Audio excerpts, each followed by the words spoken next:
My name is Dale DeGroff, Master Mixologist, aka King Cocktail, and I'm here to welcome you on a cocktail safari of Manhattan Island.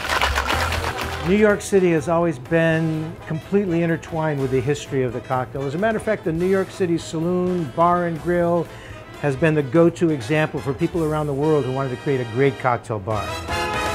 Employees Only is one of the few bars in New York that specializes in mixologist cocktails. They're kind of bringing back the speakeasy feel that we had during the Prohibition era in America, which was a very specific and special time for us because we were legally not allowed to drink.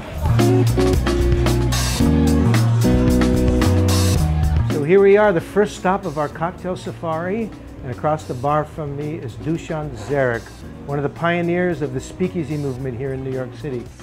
We were inspired by the speakeasy movement in the 1920s. These were the places where the fun happened during Prohibition.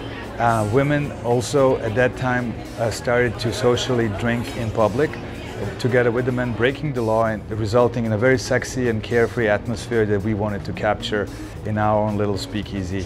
I will make you a Provencal cocktail, which is a classic gin martini with a twist. We infused Plymouth gin with lavender, dry vermouth with some herbs de Provence, and then we add a small measure of Cointreau. That cocktail is then stirred and finished with your specialty, the flaming orange twist.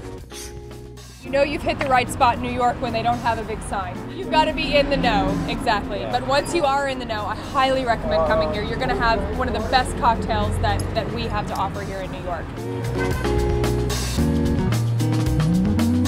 Next stop, New York's Soho, and the famous Lanny Kai to meet the cocktail queen, Julie Reiner.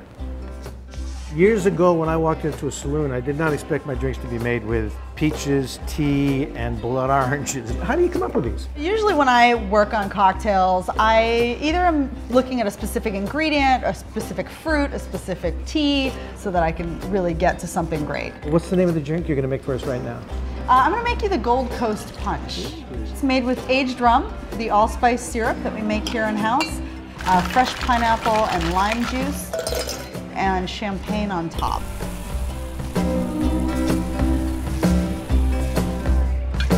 Let's try it out, Dallin. All right, cheers, Dale.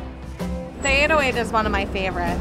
It's a beautiful blue cocktail, frozen, comes with a flower. It balances the alcohol and the sweetness very well. It's a little bit of the tropics in the middle of New York, so it's kind of how it is. Hawaii, right here in Manhattan. Who knew, huh?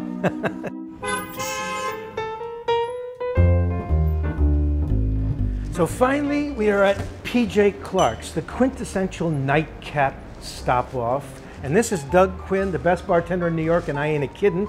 This was featured in Mad Men, by the way. And Doug, aren't they making a lot of those Mad Men drinks? What are they asking for? Classic cocktails. Like what? Manhattans, old-fashioned, martinis. How about a Manhattan? Why not?